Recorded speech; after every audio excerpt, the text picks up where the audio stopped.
जय श्री कृष्णा बंधुओं। आज ये जो हमारे देश में इन यवनों का, इन मलेच्छों का जो भी अतिक्रमण हो रहा है, एक तरह से अतिक्रमण ही नहीं है कि मन में आती है जब किसी को मार देते हैं धर्म के नाम पे।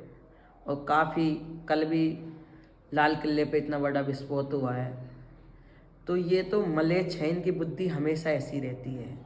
क्योंकि भक्तमाल में एक चरित्र है कि एक इन यवनों का ही अत्याचार से एक ब्राह्मण बच्चा, जिसके पूरे परिवार को इन यवनों ने मार दिया था, वो ब्राह्मण बच्चा गंगा के तट पर बैठकर भजन कर रहा था। उसने इतना राम नाम का जप किया कि वहाँ साक्षात राम जी प्रकट हो गए।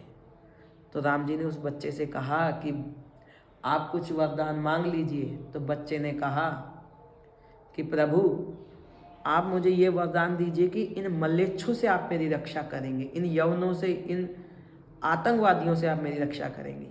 तो भगवान ने कहा कि मैं स्वयं जगतगुरु रामानंदाचार्य के रूप में जन्म लूँगा।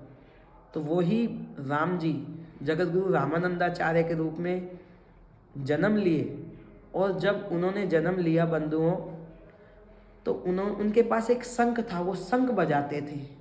और उन्होंने ऐसा शंख बजाया कि इनकी मस्जिदों में अपने आप घंटी बजने लग गई और शंख की आवाज़ बनने लग गई। जहाँ ये एक तुर्री लगा करके जो नमाज पढ़ते हैं, इनकी नमाज, इनकी आवाज़ बंद हो गई। ये मुसलमान नमाज नहीं पढ़ पाए, ये गला बंद हो गया।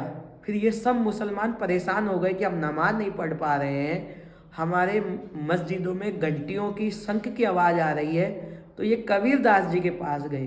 फिर कबीरदास जी इनको जगतगुरु रामानंदाचार्य जी के पास लेके आए और आचार्य चरण ने से इनसे 12 शर्तें पे साइन करवाए। वो भक्तमाल में है, इसलिए इन यवनों पे कभी विश्वास नहीं करना चाहिए। मुसलमान ये आतंकवादी हैं, इनका कोई धर्म नहीं है। जय श्री राधे।